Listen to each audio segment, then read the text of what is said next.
So you're thinking about switching jobs. You're thinking that every day you drive to your job, you are a miserable, mindless drone and you need to change things up. You feel like every day drags on, and then you start to think to yourself, one day my life is going to end and I've spent hours upon hours upon hours fulfilling someone else's task. I know how you feel. I've been there, and I can tell you, you can come out of it. It is possible. There is hope.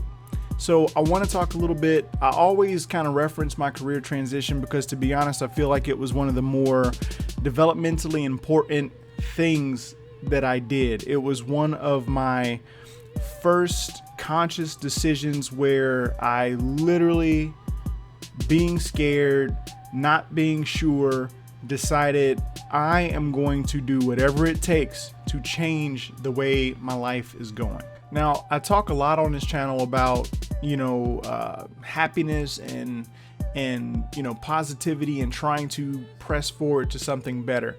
It's something that, clearly everybody wants. It's just something that people make a lot harder than it has to be. So today I just wanted to discuss a few simple steps to making a career change. Now, first thing that you have to put in mind when you're thinking about doing this is you have to consider the time you spent at your job was not a waste of time. During the time that you performed whatever task you did, be it customer service, industrial work, whatever it is, you learn some skills along the way that will highlight what your abilities are.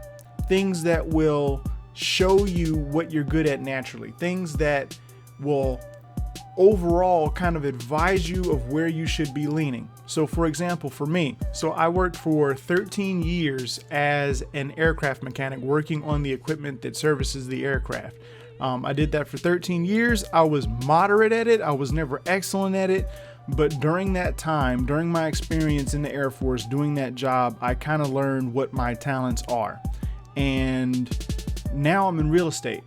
Completely different service industry than what I was in before.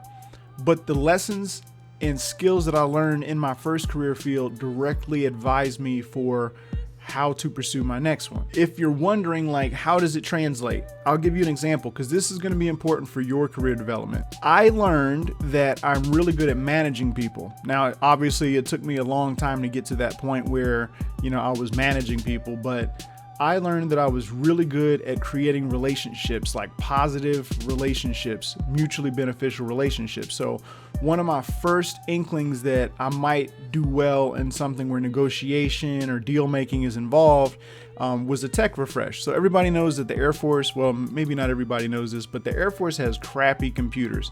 And so whenever you get the opportunity to get new hardware in your office, it's a big deal.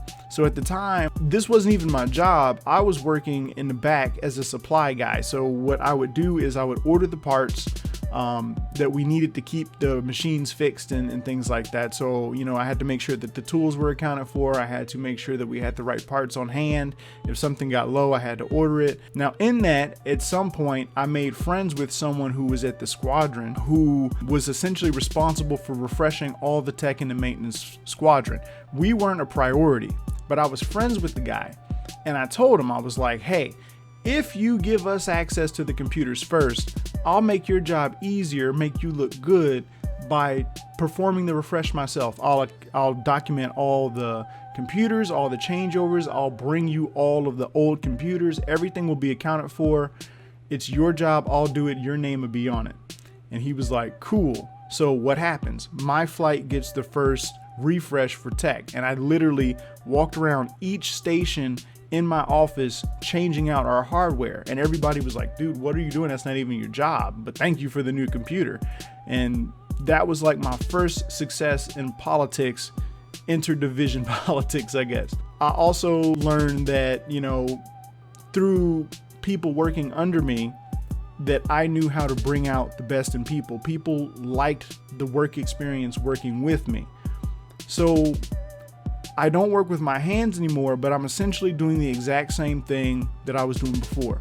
People are in a new situation. They need some guidance, a little mentorship. I give it to them. I make them feel positive about it. At the same time, I educate them, teach them, make them feel confident in what they're doing. And then upon a successful transaction, they get what they want, their desired outcome. I get paid and I keep it moving, and I serve more and more and more people that way. If you work in a service industry, for example, let's say you work at a Walmart, or you're a cash register person, or you work at a bank as a teller. If you're interacting with people and you find that people have pleasant interactions with you, you have to think, what are other career fields that I could be in where customer interaction is important, where I can succeed and do better with these customer interactions? Something maybe for you, maybe some sort of consulting, something that you know and are passionate about, in conjunction with the skills you developed while working that job as a service person. It's widely believed that service jobs are like low jobs.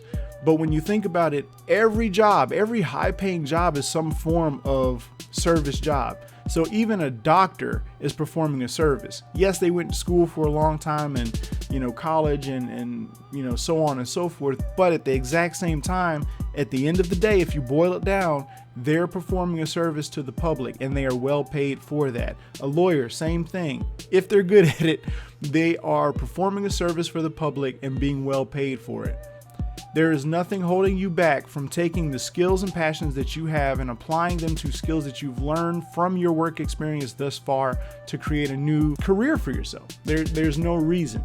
That's kind of how you fish out what you should be doing. Start putting your mind in perspective, like, in this job that I hate, what do I not hate and what am I good at within that job? The next thing would be, okay, let's figure out exactly what the exit strategy is going to be. So of course, not everybody can just pull a ripcord and risk failure. Maybe they won't eat. Maybe they'll lose their place they live. Maybe they have obligations financially. Maybe they got to figure it out. If that's the case, you have to come up with an exit plan. So my exit plan, and I've talked about this before, is essentially I had to move in a position, like if I was going to completely disconnect from the Air Force, I had to do so at a time where it wouldn't ruin everything. So I had to take into account like the savings I had, the income we had without my income, etc., what our monthly bills were, how long could we survive if I failed completely. Now, what that did was it put it in perspective for me. It gave me a timeline. So it became less if and more when. So for example, if I stop receiving a paycheck in December, I have until next February before things really go dark. I have over 12 months to figure out what I'm doing and if it works, because maybe around the 8-month mark, it's not working out and I can decide, okay, well now I need to either seek employment back where I was, or in something else applicable, I need to seek some other form of employment. It puts you in a position where, okay, now instead of can I do this, it becomes can I do this in this amount of time, which I feel like is a much more healthy goal to deal with, because instead of being freaked out and worrying about, is this going to go well, you're thinking, can I make this go well in this time frame, which is a much better goal, because now instead of it just being I have to do this and it has to be instant, you're giving yourself a little bit of grace to actually calibrate and figure things out, which is really important for that transition, because otherwise you're going into it with so much fear that it's scary. So you might have to save up some money or appraise your lifestyle to see if there's changes and things you can make. For example, if your debt to income is really high and you've got this really fancy car and your bills are too high, you might have to make some adjustments to make that move safe. And that's going to be up to you to figure out exactly what your safety zone is, to give yourself that grace period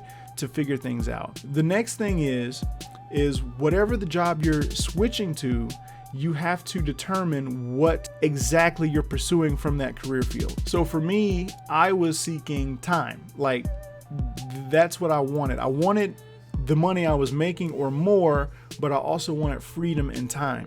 And now, like, it just happened, I picked the right industry that things click for me very well. So all the skills that I have from before apply now. Not only that, I have an advanced understanding of the military PCS process. So when I get military clients, like, I've been on your side of the tracks and I've been on this side of the tracks for a long time. I know exactly what you need for convenience and ease.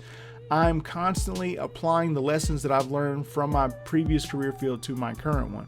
And as such, it lines up perfectly with what my goal for that switch was, which was, I don't want to have to wake up at 5 a.m. to go to this place by 6 to sit around because there's not enough to do because I'm contractually obligated to be there. I did not want that. If I was busier, I might not have had the time to really think and realize how dissatisfied I was with my career. But because I did, it made me understand I know what I don't want, and what I don't want is to have to just be here because I have to be here, even if there's no work to do. A lot of people will be like, dude, that's the dream. You're sitting around, you don't have that much to do, and you're still getting the same pay. That's amazing. Dude, it was killing me. It was killing me inside every day, sitting there, knowing I could be doing anything else, but I had to be there because I was contractually obligated. It drove me nuts, and I had to make a change. I don't want this video to go on too long. All I want to say to you, if you're considering this, pay attention to the gifts and skills that you have from your work experience so far. Determine what your safety net is. This job you're going into, is there a way to make it profitable enough for it to sustain your lifestyle? And if so, it's a keeper, probably for you. You also have to understand exactly why you're switching. If you're switching for just more money, that's not necessarily going to be a cause for happiness, because the second that isn't the case, or if the job is harder or more stressful or weighs on you, or the hours are different, that benefit immediately gets outweighed. You have to choose what spiritual thing you're moving for. If it's time, what jobs can you have more time? If it's travel and you want to travel more, what jobs will put you in new positions and places constantly, on a constant basis? But it can't just simply be, I want more money.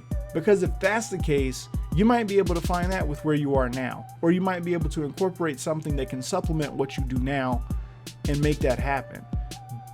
But you have to be clear about what it is you want from the switch. Otherwise, the switch won't serve you. I wish you all the best luck. I'm Brandon Harris. If you have any comments, questions, if you're going through this, I'd love to hear about it from the comments. And if you could, comment on the video. I'm more concerned with comments because I really like to hear what people think. And some of my other videos, I get a lot of comments and I love replying to those. So if you could drop a comment and subscribe if you want more tips and stuff like this, that'd be great. I hope you have the best day ahead of you. I hope your week is full of power. Stay at it. Don't quit. Again, I'm Brandon Harris. Thank you so much for your time. I appreciate all of you guys. And I wish you the best life that you can live. Yes, I did make this beat, by the way.